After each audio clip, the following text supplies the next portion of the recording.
11절부터 24절까지의 말씀입니다.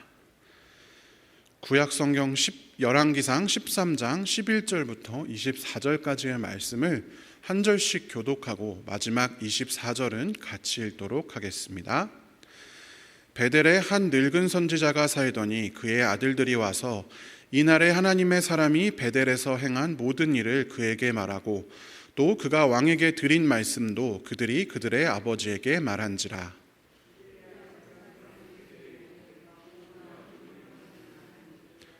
아들들이 유다에서부터 온 하나님의 사람의 간 길을 보았음이라.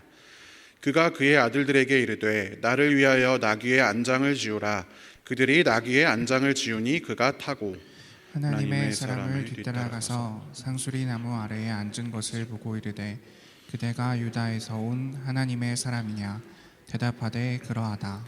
그가 그 사람에게 이르되 나와 함께 집으로 가서 떡을 먹으라. 대답하되 나는 그대와 함께 돌아가지도 못하겠고 그대와 함께 들어가지도 못하겠으며 내가 이곳에서 그대와 함께 떡도 먹지 아니하고 물도 마시지 아니하리니 이는 여호와의 말씀이 내게 이르시기를 내가 거기서 떡도 먹지 말고 물도 마시지 말며 또 내가 오던 길로 되돌아가지도 말라 하셨음이로다. 그가 그 사람에게 이르되 나도 그대와 같은 선지자라. 천사가 여호와의 말씀으로 내게 이르기를 그를 내 집으로 데리고 돌아가서 그에게 떡을 먹이고 물을 마시게 하라 하였느니라 하니 이는 그 사람을 속임이라. 이에 그 사람이 그와 함께 돌아가서 그의 집에서 떡을 먹으며 물을 마시니라. 그들이 상 앞에 앉아 있을 때에 여호와의 말씀이 그 사람을 데려온 선지자에게 임하니 그가 유다에서부터 온 하나님의 사람을 향하여 외쳐 이르되 여호와의 말씀에 내가 여호와의 말씀을 어기며 내 하나님 여호와께서 내게 내리신 명령을 지키지 아니하고 돌아와서 여호와가 너더러 떡도 먹지 말고 물도 마시지 말라 하신 곳에서 떡을 먹고 물을 마셨으니 내 시체가 내 조상들의 묘실에 들어가지 못하리라 하셨느니라 하니라. 그리고 자기가 데리고 온 선지자가 떡을 먹고 물을 마신 후에 그를 위하여 나귀의 안장을 지우니라. 이에 그 사람이 가더니 사자가 길에서 그를 만나 물어 죽임에 그의 시체가 길에 버린 바 되니 나귀는 그 곁에 서 있고 사자도 그 시체 곁에 서 있더라. 아멘. 오늘은 하나님의 사람에게 일어난 비극이라는 제목으로 하나님의 말씀을 함께 나누겠습니다. 지난주부터 지지난주죠. 제가 새벽기도 설교를 할 때가 되면 이스라엘과 유다의 왕들에 대해서 말씀을 드리고 있습니다. 제가 여로보암의 선택과 결과 그리고 이스라엘 초기 북이스라엘 왕국이죠. 여로보암의 그 아들과 또 그 아들을 죽이고 왕이 된 바아사 왕조의 왕들의 선택과 결과에 대해서 함께 살펴보았습니다. 간단히 요약하면 여로보암이 하나님께서 허락하시지 않은 방법으로 예배를 드리고 하나님께서 허락하시지 않은 사람들을 제사장으로 삼고 하나님께서 허락하시지 않은 절기를 마음대로 제정을 한 것이 이 여로보암의 죄의 핵심입니다. 그런데 이 열왕기상에 등장하는 여로보암의 이야기, 여로보암의 치세를 다루는 이야기 중에서 여로보암과는 조금 동떨어져 있으면서도 쉽게 이해하기가 어려운 사건이 하나 등장합니다. 그것이 바로 오늘의 본문의 이야기입니다. 오늘의 본문에는 한 하나님의 사람이 등장합니다. 특별히 이 한 하나님의 사람의 죽음에 대한 이야기가 이 열왕기상 13장의 거의 대부분을 차지하고 있습니다. 그런데 이 내용이 명확하게 이해도 잘 안 될 뿐더러 약간 조금 너무하다라는 생각이 들기도 합니다. 오늘 수요 성경 강해에서는 이 이야기를 자세히 살펴보면서 함께 이 사건이 가지고 있는 의미가 무엇인지에 대해서 생각해 보고자 합니다. 먼저 이 하나님의 사람은 어디에서 왔는지를 살펴볼 필요가 있습니다. 열왕기상 13장 1절에 보면 여로보암이 제단 곁에 서서 분향을 하려고 하는데 하나님의 사람이 주님의 말씀을 전하려고 유다로부터 찾아왔다라고 기록이 되어져 있습니다. 이 하나님의 사람은 유다로부터 온 사람이었습니다. 이 사람은 북이스라엘의 첫 번째 왕 여로보암을 만나게 되는데 이때 여로보암은 제단 곁에 서서 분향을 하려고 하고 있었습니다. 아까 제가 여로보암의 죄에 대해서 말씀을 드렸죠. 마음대로 제단을 세우고 마음대로 금송아지를 만들고 그걸 가리켜서 하나님이라고 이렇게 이야기하고, 마음대로 제사장을 세우고 마음대로 절개를 제정했습니다. 그리고 자기가 스스로 분향, 그 마음대로 제사장을 세우는 그 일환으로 자기도 직접 분향을 하려고 했습니다. 그런데 여러분, 우리가 잘 알고 있는 구약 성경의 왕들 중에서 자기가 스스로 분향을 하려고 했던 사람이 한 명 더 있습니다. 그게 누구일까요? 바로 사울 왕입니다. 사울은 사무엘을 통한 하나님의 명령을 어겨서 하나님으로부터 버림받는데, 그 버림받는 가장 결정적인 장면이 사무엘상 13장에 등장을 하는데, 사울이 직접 번제를 올리는 장면이 등장합니다. 그러니까 이 여로보암은 사울이 역사를 통해서 사울이 무엇 때문에 폐위가 되었는지를 알았음에도 불구하고 똑같은 행위를 반복하고 있는 것이죠. 그리고 이때 사무엘이 그 사울에게 당신은 이제 하나님이 버렸습니다 라고 선포한 것처럼, 이 사무엘과 같은 역할, 그러니까 여로보암의 죄에 대한 하나님의 심판을 선포하기 위해서 유다로부터 이 하나님의 사람이 올라왔던 것입니다. 이 사람의 선포의 내용은 다음과 같습니다. 열왕기상 13장 2절부터 3절까지를 세 번역으로 같이 읽어보겠습니다. 그리고 그는 그 제단 쪽을 보고서 주님께 받은 말씀을 외쳤다. 제단아, 제단아, 나 주가 말한다. 다윗의 가문에서 한 아들이 태어난다. 그 이름은 요시야다. 그가 너의 위에 분향하는 산당의 제사장들을 너희 위에서 죽여서 제물로 바칠 것이며, 또 그가 너의 위에서 그 제사장들의 뼈를 태울 것이다. 바로 그때에 그는 한 가지 징표를 제시하며 이렇게 말하였다. 이것은 나 주가 말한 징표다. 이 제단이 갈라지고 그 위에 있는 재가 쏟아질 것이다. 아멘. 자, 이 예언의 내용은 다음과 같습니다.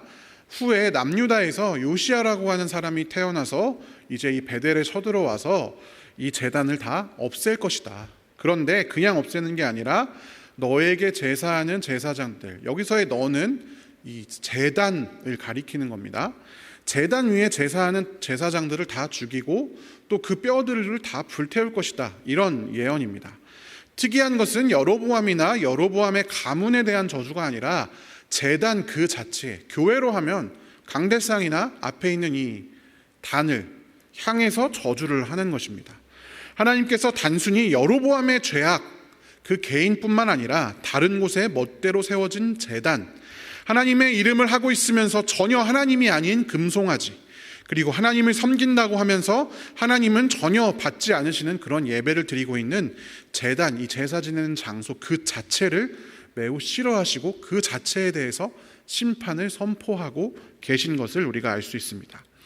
어쨌든 이 이야기를 들은 여로보암이 깜짝 놀라면서 그 하나님의 사람을 막기 위해서 손을 내밀고 저자를 잡아라 이렇게 소리를 치는데, 그때 놀라운 일이 일어납니다. 저자를 잡아라 하고 소리를 치면서 손을 뻗자 이내 이 여로보암의 손이 마비가 되어서 오므릴 수 없게 되었습니다. 개역개정판 성경에 보면 손이 말랐다라고 기록이 되어져 있습니다. 그리고 그 손이 마른 상태에서 앞에서 예언한 대로 제단이 갈라지고 제단에서는 재가 쏟아져 내립니다. 이때 재는 잘못된 하나님께 예배를 드린 그 짐승을 불태운 그런 재들이겠죠. 그것이 쏟아져 내립니다. 그러니까 그 사람의 말대로 다 이루어져 가고 있습니다. 그러니까 여로보암이 이 사람은 진짜 뭔가 있는 사람이구나 하고 바로 태도를 바꿔서 하나님의 사람에게 자신의 말라버린 오므라지지 않는 손을 고쳐달라고 부탁합니다. 제발 그대의 주 하나님께 은총을 빌어서 내 손이 회복되도록 기도하여 주십시오. 여기서 보시면 이미 여로보암은 하나님의 사람의, 그가 믿는 하나님을 그대의 주 하나님이라고 칭하고 있는 것을 볼 수 있습니다. 자기의 하나님이 아니라 그대의 주, 그대가 믿는 신에게 은총을 베풀어 달라. 어쨌든 하나님의 사람이 기도하니까 손이 회복이 되었습니다. 그러니까 여로보암은 이 하나님의 사람의 이 능력을 보게 되었죠. 그리고 손을 실제로 고침을 받게 되니까 이 하나님의 사람을 초대하고자 했습니다. 열왕기상 13장 7절에 나와 함께 집으로 가서 피곤을 풉시다. 선물도 주겠습니다. 먹을 것도 주고 물도 주고 다 하겠습니다. 이렇게 제안합니다.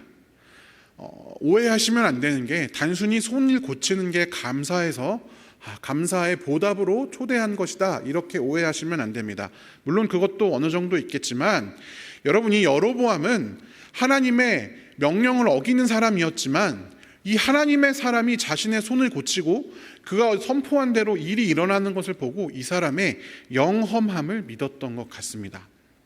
아마 이 사람을 통해서 뭔가 도움을 얻어보고자 하는 그런 심산이었습니다. 그래서 이 사람을 초대해서 어떻게든 잘 구슬러서 뭔가 자신에게 유리한 어떤 상황을 만들어 보려고 했습니다. 마치 사사기의 이 기사를 떠올리게 합니다. 사사기 17장에 보면 미가라고 하는 사람이 등장을 하는데, 이 미가가 지나가는 레위인을 꼬셔서 자기 가문의 제사장으로 삼습니다. 왜냐?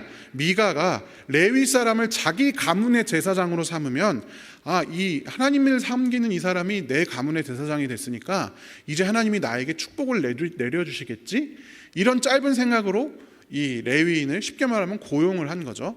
나중에 이 이야기는 제가 예전에 한번 설교한 적이 있지만, 이 레위인은 옳다쿠나 하고 갔다가 단지파가 지파의 제사장으로 고용하니까 또 거길로 미가를 배신하고 그쪽으로 갑니다. 근데 이 사람이 모세의 손자였다라고 사사기에 기록이 되어져 있죠.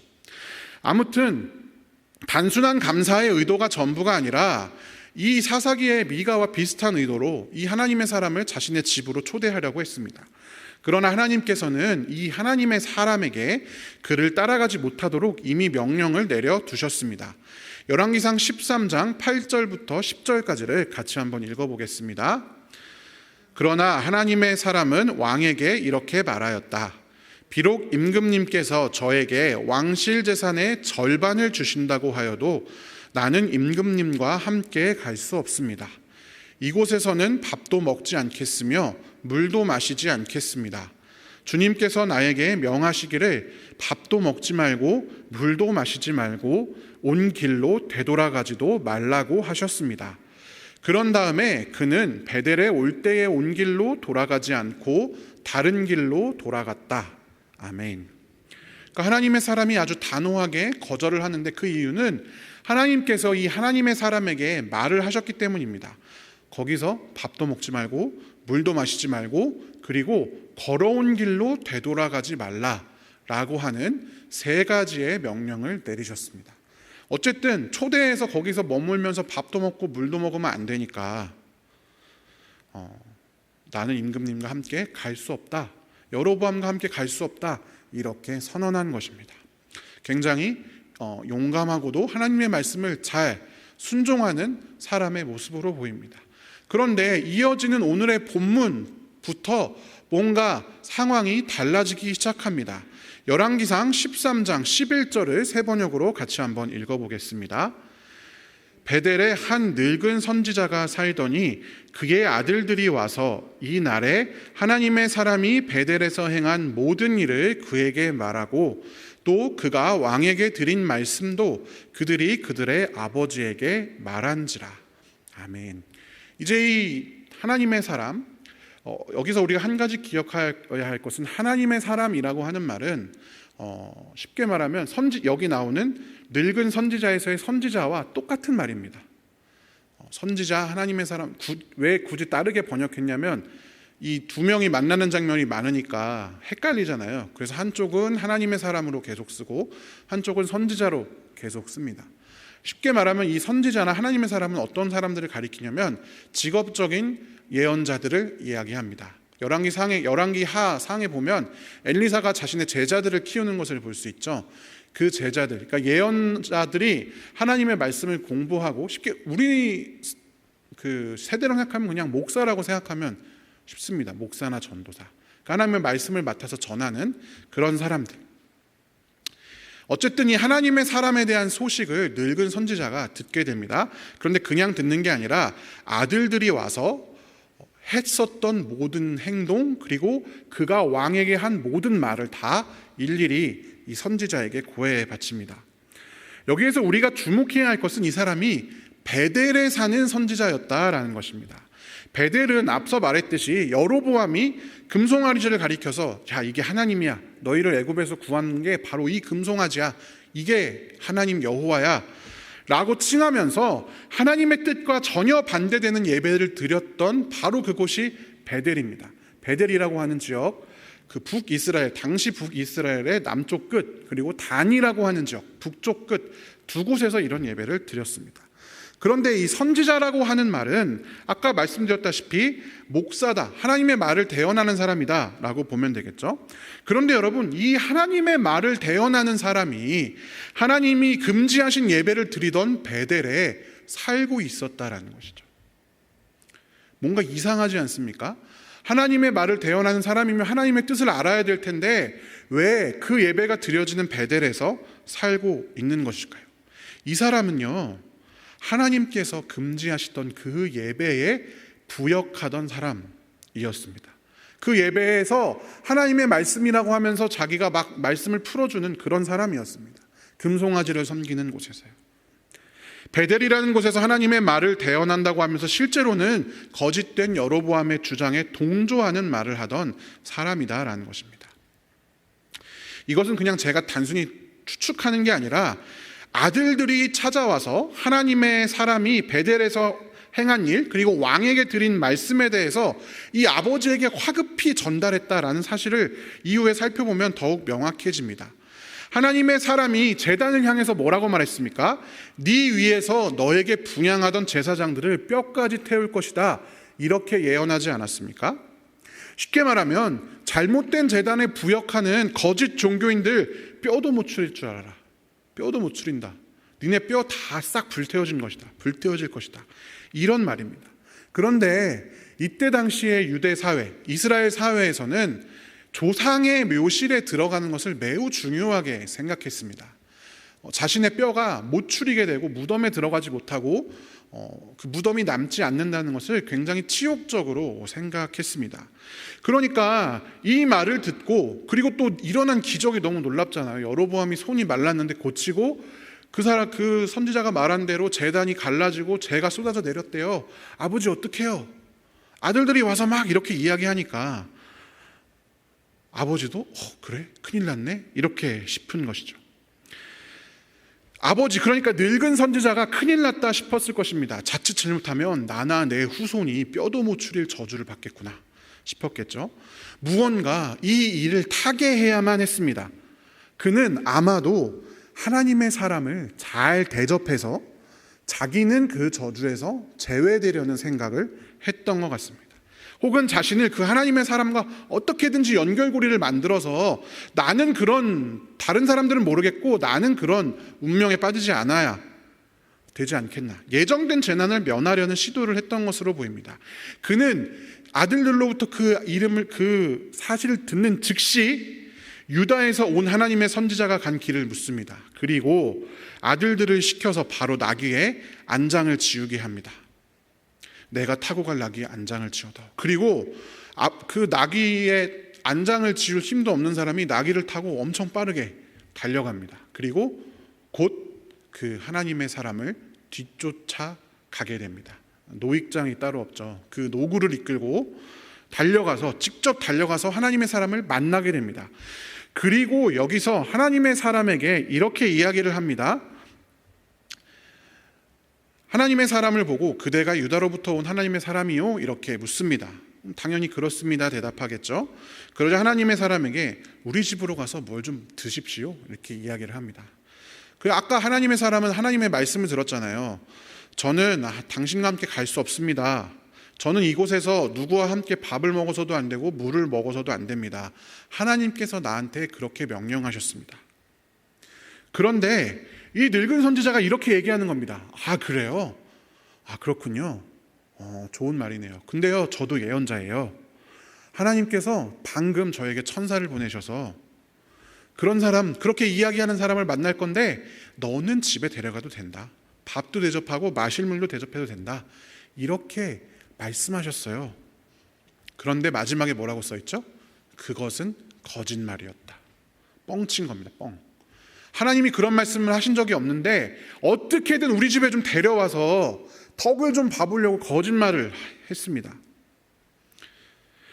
그 명령의 내용은 이 유다에서 온 하나님의 사람이 받았던 것과는 정반대의 명령입니다. 왕 앞에서도 거절했던 이 사람, 이런 늙은 선지자, 보잘것없어 보이는 이 사람의 이 말을 거절했어야 옳아 보입니다. 그런데 너무 어이없게도 이 하나님의 사람은 이 거짓말에 너무도 맥없이 쉽게 속아 넘어갑니다. 도대체 왜 그랬을까?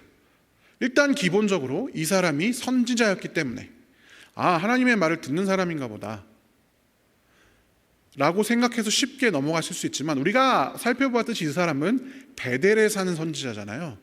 이미 정상적인 선지자가 아닌데 그 말을 듣고 그럴듯하다라고 믿는 게 이미 이 예언자도 뭔가 그쪽으로 마음이 끌리고 있다는 것을 의미합니다. 여기서부터는 추측의 영역이긴 합니다. 이 늙은 선지자가 하나님의 사람을 쫓아가서 만났을 때 하나님의 사람은 상수리나무 아래에 앉아서 쉬고 있었습니다. 그런데 여러분, 예전에는 다양한 길이 지금처럼 존재하지 않습니다. 제가 저희 집 마산동인데 마산동까지 가려면 전철을 타고 가든지 제가 차를 몰고 가든지 아니면 문양동 저기서 버스를 타고 한번 갈아타서 가든지 세 가지 방법으로 갈 수가 있는데, 예전에는 제가 처음 여기 부임했을 때는 집으로 가는 방법이 제가 차가 없으면 버스 타는 거 하나밖에 없었어요. 그러면 저는 근데 그 버스 뭘 타야 되냐? 여기서 마산동 가는데 그 광역버스를 타야 되는 거예요. 그래서 처음에 광역버스를 탔었어요. 두정거장인데 광역버스를 타고 이제 가는 거죠. 그러니까 길이 없으면 그렇게 될 수밖에 없는 거예요. 근데 그때도 마찬가지입니다. 장거리 여행을 위해서는 정해진 길이 있습니다. 그 길로 가지 않으면 보급을 받을 수가 없어요. 잠도 못 자고 물도 못 먹고 밥도 못 먹습니다. 그래서 고대로부터 이 이스라엘 지역에는 정해진 4개의 주요 도로가 있습니다. 맨 위에 있는 해안도로부터 시작해서 가운데 있는 파란 색깔 길이 족장의 길입니다. 아브라함과 야곱과 이삭이 다니던 길이다라고 해서 족장의 길이고, 초록색 길은 계곡을 따라가는 계곡길이고, 이 주황색 길은 왕의 대로입니다. 그런데 예루살렘에서 베델로 가려면 여기가 예루살렘이고 여기가 베델이니까 이 족장길을 이용해서 가야 합니다. 그런데 하나님께서 뭐라고 명령하셨죠? 갔던 길로 가지 말라, 되돌아오지 말라고 했잖아요. 갈 때는 이 길을 통해서 갈 수 있는데 올 때는 이 길을 통해서 돌아올 수가 없어요. 그러면 어떻게 해야 됩니까? 이런 식으로 돌아오든지 아니면 길이 없는 데로 가야 되는 거예요. 사막이나 산지를 통해서 길이 없는 곳을 개척해서 가야 하는 겁니다. 그러니까 여러분 어떻겠습니까? 쉽지 않은 길이죠. 그래서 그는 아마도 고민을 했을 것 같습니다. 분명히 떠났다고 기록이 되어져 있는데 가다가 지쳐가지고 상수리나무에 쉬고 있다기에는 너무나 쉽게 따라잡혔습니다. 그 사람이 할아버지, 늙은 선지자임에도 불구하고. 어떻게 돌아가지? 오긴 왔는데 가려니까 힘드네. 어떻게 가지? 이렇게 갈까 저렇게 갈까? 그때 마침 하나님이 그랬다고 하는 이 늙은 할아버지가 와가지고, 하나님이 그랬는데 그냥 저희 집은 가도 된대요 하니까 하나님께 한번 물어보지도 않고 바로 발걸음을 돌렸습니다. 그래요? 결국에는 이 하나님의 사람은 자신에게 분명히 선포된 하나님의 말씀을 이미 알고 있었고 이미 믿고 있었기 때문에 여로보암의 청은 거절했지만 자신의 상황에 따라서 그것이 흔들리기 시작했다라는 것입니다. 그러다가 상대가 선지자니까 말씀도 막 잘 알 거 아니에요. 늙은 선지자인데, 옛날부터 선지자인데 자기 합리화의 기제가 아주 강력하게 발동됩니다. 하나님께 묻지도 않고 하나님의 말씀이 금지하고 있는 행동을 합니다. 그래서 속아 넘어가서 하나님의 명령을 너무 쉽게 어기게 됩니다. 이렇게 해서 하나님의 사람은 이 늙은 예언자와 함께 가서 그의 집에서 밥을 먹고 물도 마시고 쉬게 됩니다. 되돌아가고 밥도 먹고 물도 먹었습니다. 하나님께서 금지하신 3가지 모두를 어겼습니다. 그때 하나님께서 이 늙은 가짜 예언자에게 임하셔서 이 하나님의 사람, 속아 넘어간 하나님의 사람에게 하나님의 말씀을 선포하십니다. 열왕기상 13장 20절부터 22절까지를 세 번역으로 같이 읽어보겠습니다. 그들이 이렇게 식탁에 함께 앉아 있는데 주님의 말씀이 하나님의 사람을 데려온 그 예언자에게 내렸다. 그는 유다에서 온 그 하나님의 사람에게 이렇게 외쳤다. 주님께서 말씀하십니다. 당신은 주님의 말씀을 어기고 당신의 주 하나님께서 당신에게 말씀하신 명령을 지키지 않았습니다. 당신은 주님께서 밥도 먹지 말고 물도 마시지 말라고 말씀하신 곳에서 밥도 먹고 물도 마셨습니다. 그러므로 당신의 죽음은 당신 조상의 무덤에 묻히지 못할 것입니다. 아멘. 제가 앞서서 시신이 조상의 무덤에 같이 묻히지 못하는 게 굉장히 큰 어떤 치욕, 저주라고 말씀을 드렸죠. 그렇게 될 것이다 라고 하나님께서 이 늙은 선지자를 통해서 선포를 하셨습니다.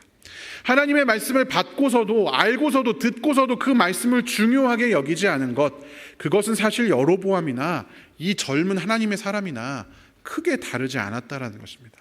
자신의 상황에 따라서 하나님의 뜻을 끼워 맞추기도 하고 마음대로 적용하기도 하고 해석하기도 하고 마음대로 했습니다. 그리고 그 결과는 하나님의 심판이었습니다. 그래서 하나님께서는 이 심판을 이 하나님의 사람에게 내리십니다. 그 일이 있은 후에 이 예언자가 하나님의 사람을 잘 대접하고 나귀를 태워서 이제 보냅니다. 그런데 길을 가다가 사자가 나타나서 이 예언자를 물어 죽였습니다. 시신은 길가에 있었는데 나귀랑 사자가 그 시신 옆에 계속 서 있었습니다. 무엇을 의미합니까? 사자가 죽였는데 시체를 그냥 둡니다. 그리고 옆에 또 다른 짐승이 하나 더 있는데 그 나귀도 죽이지 않습니다. 먹지 않아요. 사자가 배가 고파서 그냥 죽인 거 아니야? 우연히 죽인 거 아니야? 운이 없어서 그 사람 죽은 거 아니야? 그게 아니라 이건 완전한 하나님의 예언의 결과다. 사자가 그렇게 죽이고 나귀가 옆에 있는데 시신 그 옆에 계속 서 있는 거예요. 이 일이 곧 늙은 거짓 선지자에게 전달이 됩니다. 이 늙은 예언자가 그 소식을 듣고 열왕기상 13장 25절부터 30절까지를 쭉 살펴보시면 이 소식을 듣고 그 사람은 분명히 그때 우리 집에 왔던 그 하나님의 사람인 거야 라는 확신을 가졌습니다. 그리고 그 시신을 찾으러 갑니다. 근데 재밌는 거는 이 시신을 찾으러 갈 때 이 찾아 나서는 장면의 묘사가 매우 재미있습니다. 그가 자기의 아들들에게 나귀의 안장을 지우라고 하고 나귀의 안장을 아들들이 지워 놓으니까 자기가 그 나귀를 타고 또 그 시체를 찾으러 갑니다. 뭐랑 똑같습니까? 앞에서 처음 하나님의 사람을 뒤쫓아갈 때랑 완전히 똑같은 묘사를 하고 있습니다. 무엇을 의미할까요? 첫 번째 하나님의 사람을 쫓아갈 때도 이 사람은 자신의 이익을 위해서 그 사람을 쫓아갔는데 두 번째 시신을 쫓아갈 때도 그는 똑같은 마음으로 하루라도 빨리 저 시신을 내가 획득해야겠다. 그 마음을 가지고 화급히 쫓아갔습니다. 뒤에 살펴보면 이 사람이 그 시신을 나귀 등에 싣고 와서 자신의 무덤에 묻습니다. 그리고 엄청 슬프게 통곡합니다. 이거를 여러분 이 사람이 후회했나 보다. 자기 때문에 죽었으니까 슬펐나 보다. 여러분 그게 전혀 아닙니다. 그는 단순한 슬픔이나 후회로 하나님의 사람을 묻어주고 통곡한 것이 아닙니다. 자기가 죽인 거나 마찬가지인데 왜 통곡하겠습니까? 그럼 왜 이 사람은 울면서 자신의 무덤에 하나님의 사람을 안장했을까요? 이 뒤에 나오는 열왕기상 13장 31절의 구절을 살펴보면 우리가 함께 알 수 있습니다. 같이 한번 읽어보겠습니다.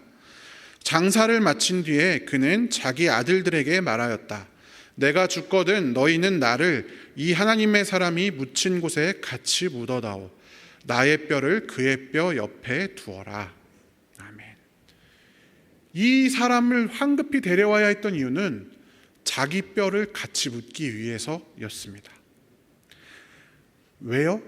자신에게 예정된 이 사람이 처음에 하나님의 사람을 초대했을 때도 자신에게 예정된 저주, 내 뼈가 제단에서 불태워질까 봐 두려워서 어떻게든 좀 이 사람과 연결고리를 지어서 저주에서 피해 보려고 했잖아요. 이 사람이 죽었는데, 자기 때문에 죽었는데 슬퍼하기는커녕 그 뼈를 다시 가져와서 자기랑 같이 묻어서 내가 그 저주에서 피해 보려는 심산을 이 늙은 선지자가 가지고 있었습니다. 젊은 선지자를 거짓으로 대접해서 공동 운명체로 만들고자 한 첫 번째 계획은 빗나갔습니다만, 뼈를 이용한 이 두 번째 계획을 그는 실행했습니다. 하나님의 사람은 하나님의 예언, 그러니까 그 이상한 신은 잘못된 제단에 섬긴 그 뼈가 아니잖아요.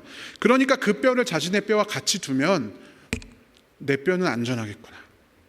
마치 열리지, 그 서로 올가매는 그 나무 있잖아요. 하나님의 사람을 올가매는 늙은 선지자의 노욕이 느껴지는, 사람, 자기 때문에 죽은 사람의 그 아픔을 거짓으로 통곡하는 이 노선지자의 그런 노욕이 느껴지는 장면입니다. 그러면서 여러분, 자신의 아들들에게 한마디 덧붙입니다. 이 사람이 한 말이 진짜 이루어질 거야. 그렇게 될 거니까 반드시 내 뼈를 같이 묻어. 그는 늙은 선지자였습니다. 옛날부터 선지자였다라는 것을 뜻합니다. 하나님의 말씀이 이스라엘 역사에서 어떻게 이루어졌는지, 여로보암 시대니까 그는 최소 솔로몬 시대를 살지 않았겠습니까? 다윗 시대를 살지 않았겠습니까? 자신의 눈으로 보았을 사람입니다. 게다가 그는 아까 말씀드렸다시피 이 여로보암이 제사를 지낼 때 이 죽은 하나님의 사람에 의해서 이루어진 모든 일과 예언을 다 들었습니다. 심지어 그는 자기가 하나님의 말씀을 받아서 그 사람에게 심판을 선포했고, 그 심판대로 그 선지자가, 그 하나님의 사람이 죽는 것을 자신의 눈으로 보았습니다. 그러니까 여러분, 이 늙은 선지자는요, 하나님의 살아계심을 보았고 하나님의 말씀이 반드시 이루어지리라는 것을 믿었던 사람입니다. 그래서 그는 제단을 두고 맹세한 하나님의 말씀, 그러니까 무덤에 묻히지 못하고 뼈도 못 추리게 될 그 일이 반드시 일어날 것이다, 그렇게 믿었습니다. 그런데 그는 그 믿음, 그것을 자신의 이득을 위해서 이용하였습니다. 그 일이 반드시 이루어질 것이니까 내 뼈라도 그런 치욕을 당하지 않으려면 나 때문에 죽은 저 사람의 뼈라도 내가 이용하여야 하겠다, 이것이 이 늙은 선지자의 생각이었습니다. 그런데 재밌게도요 여러분, 그의 이 계획이 성공합니다. 열왕기하 23장을 보면 오늘 본문 2절에서 요시야 왕에 대한 예언이 성취되는 장면이 등장합니다. 남유다의 요시야 왕이 베델의 제단과 산당을 다 불사르고 산에 있는 무덤들을 보면서 그 해골들을 다 꺼내와서 제단 위에서 불살라라 하는 명령을 내립니다. 그런데 이런 일이 발생합니다. 열왕기하 23장 17절부터 18절까지를 세 번역으로 같이 읽어보겠습니다. 요시야가 물었다. 저기 보이는 저 비석은 무엇이냐? 그 성읍의 백성이 그에게 대답하였다. 유다에서 온 어느 하나님의 사람의 무덤입니다. 그는 베델의 제단에 관하여 임금님께서 이런 일들을 하실 것이라고 미리 예언하였던 분입니다. 왕이 말하였다. 그 무덤은 그대로 두어라. 그리고 아무도 그의 유해를 만지지 못하게 하여라. 이렇게 하여 그들은 그의 뼈와 사마리아에서 온 예언자의 뼈는 그대로 두었다. 이 늙은 선지자의 끈질긴 집념이요, 결국 성공했습니다. 그러면 잘된 일일까요? 이 선지자는 그러면 자신의 계획이 성공했으니까 좋은 것일까요? 여러분, 무슨 의미가 있습니까, 그게? 그 늙은 예언자의 뼈가 남아있다 하더라도 그것이 하나님 앞에서 무슨 의미가 있겠습니까? 그는 하나님 앞에서 어떤 사람으로 남게 되겠습니까? 한참 시대가 지난 지금 우리도 이 사람의 의도를 다 파악할 수 있는데 하나님이 그 의도를 파악하지 못하시겠습니까? 왕의 타락과 결부된 이 하나님의 말씀을 대언하는 선지자의 타락, 하나님의 말씀에 대한 믿음마저도 자신의 이익을 위해서 얼마든지 사용해버리는 그런 사람으로 이 사람은 오늘날 우리에게까지 남게 되는 것입니다. 이 긴 이야기의 끝에는 다음과 같은 묘사가 있습니다. 열왕기상 13장 33절부터 34절까지를 같이 한번 읽어보겠습니다. 이런 일이 생긴 뒤에도 여로보암은 여전히 그 악한 길에서 돌아서지 아니하고 오히려 일반 백성 가운데서 원하는 사람은 누구든지 산당의 제사장으로 임명하였다.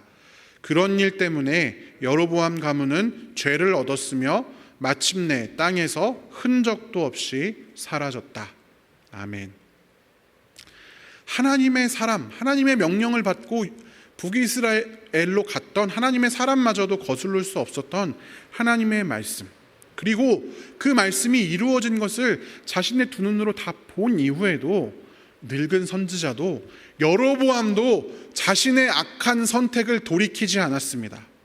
하나님이 존재한다는 것도 알고 살아계신다는 것도 믿고 심지어 그 음성을 들은 적도 있고 그분의 이름을 달고 있는 제단에서 그분이라고 믿는 존재에게 예배를 드리면서 그분의 말을 대언한다고 하면서 살았는데 바로 그 일 때문에 여로보암 가문이 죄를 얻고 땅에서 흔적도 없이 사라지게 되었다는 것입니다. 우리는 어떠합니까? 하나님을 알고 하나님을 믿고 하나님의 전이라는 이름을 붙인 이 전에 나와 예배하고 하나님이라고 믿는 존재에게 기도하고 예배를 드립니다. 저는 하나님의 말을 대언한다고 하면서 이 자리에 서서 말씀을 선포합니다. 그러나 우리는 정말 하나님을 믿습니까? 하나님이 정말 이 땅의 주관자, 내 삶의 주인이라고 믿습니까? 그런 삶을 살아갑니까? 내 선택, 악한 선택을 되돌리지 않는 여로보암이나 이 늙은 선지자와 같은 삶을 살아가는 것은 아닙니까? 매 순간 우리는 하나님의 길을 선택합니까? 하나님이 성경을 통해 우리에게 선포해 주신 하나님 나라의 복음을 따라 살아갑니까? 아니면 내 이익을만을 위해 살아갑니까? 되돌아가지 말아라, 밥도 먹지 말고 물도 먹지 말아라 하신 그 엄중한 명령을 지킵니까? 그래서 그 선택을 합니까? 아니면 그 믿음마저도 십자가에 달려 죽으신 예수님의 십자가의 눈물과 고통과 슬픔마저도 자신을 위해서 기꺼이 이용할 수 있는 그런 사람이 혹시 우리는 아닙니까? 성경에 있는 하나하나의 구절들을 예수님의 사랑의 음성을 하나님의 은혜를 그냥 내 삶에 복무시키는 좋은 군인들로, 그래서 그 모든 것도 그냥 내 평안, 내 행복, 나의 좀 더 풍요로운 삶을 위한 도구로만 삼고 있지는 않습니까? 우리가 하나님을 알고 예수 그리스도를 믿는다고 하는 것은, 거듭난다고 하는 것은 그에 합당한 선택을 하고 살겠다라는 것을 의미합니다. 고린도후서 5장 15절에는 다음과 같은 구절이 있습니다. 같이 읽어보겠습니다. 그런데 그리스도께서 모든 사람을 위하여 죽으신 것은 이제부터는 살아있는 사람들이 자기 자신들을 위하여 살아가도록 하려는 것이 아니라 자기들을 위하여서 죽으셨다가 살아나신 그분을 위하여 살아가도록 하려는 것입니다. 자기 자신을 위하여 신앙마저도 이용하는 그런 삶이 아니라 예수님이 모든 사람을 위하여 죽으신 것은 이제는 우리가 예수님을 위해서 살아가도록 하려는 것이다. 그런 선택을 하고 살도록 하신 것이다 라는 것입니다. 사랑하는 성도 여러분, 이제 우리는 하나님을 위하여, 그분이 선포하신 하나님 나라를 위하여 살아가야 합니다. 그것을 위한 매일의 선택들을 해야 합니다. 내가, 우리 가족이, 우리 교회가 하나님 나라의 그림자로서의 역할을 충실히 감당할 수 있는가, 감당하고 있는가, 그 기준에 맞춘 선택들을 해야만 합니다. 왜냐? 하나님께서는 약속을 반드시 이루시는 분이시기 때문입니다. 하나님께서 성경의 마지막 부분, 요한계시록의 끝부분에 교회들에게 이런 약속을 하십니다. 요한계시록 22장 12절부터 16절까지를 세 번역으로 읽어보겠습니다. 보아라, 내가 곧 가겠다. 나는 각 사람에게 그 행위대로 갚아주려고 상을 가지고 간다. 나는 알파며 오메가, 곧 처음이며 마지막이요 시작이며 끝이다. 생명나무에 이르는 권리를 차지하려고, 그리고 성문으로 해서 도성에 들어가려고 자기 겉옷을 깨끗이 빠는 사람은 복이 있다. 개들과 마술쟁이들과 음행하는 자들과 살인자들과 우상 숭배자들과 거짓을 사랑하고 행하는 자는 다 바깥에 남아있게 될 것이다. 나 예수는 나의 천사를 너희에게 보내어 교회들에 주는 이 모든 증언을 전하게 하였다. 나는 다윗의 뿌리요 그의 자손이요 빛나는 샛별이다. 아멘. 여러분, 예수님께서 우리를 조건 없이 구원해 주신 예수님께서 알파요 오메가이십니다. 처음과 끝이십니다. 시작과 나중, 이 세상의 처음과 이 세상의 끝, 모든 것이십니다. 그런 우리 주 예수님께서 우리에게 말씀하십니다. 하나님 나라에 합당한 선택을 하거라. 생명나무에 이르는 권리를 차지하려는 행동들을 하거라. 성문으로 비겁하게 담 넘어 들어올 생각하지 말고 당당하게 성문으로 이 하나님의 도성에 들어오는 자가 되거라. 그것을 위해서 너희의 겉옷, 너희의 행실을 깨끗이 빠는 사람들이 되어라. 이렇게 말씀하십니다. 그런 사람들에게 나 예수가 상을 가지고 간다 라고 말씀하고 계십니다. 이 약속의 말씀은 우리에게 주어진 것입니다. 우리가 매일의 삶에서 하나님 나라를 이루어가는 선택들을 할 때에 우리에게 상이 주어집니다. 나를 위한 선택을 하기 위해서 나의 이익을 위해서 신앙을 이용하면 순간적으로는 이 늙은 선지자처럼 계획이 성취되는 것처럼 보일지 모르지만 예수가 들고 오는 상을 받을 수는 없는 것입니다. 사랑하는 성도 여러분, 우리의 매일의 신앙의 선택이 하나님 나라 복음에 합당한 선택이길 원합니다. 그래서 예수님께서 들고 오시는 상을 마음껏 받으시는 귀한 성도들 되시기를 주님의 이름으로 축원합니다. 나를 위한 하나님으로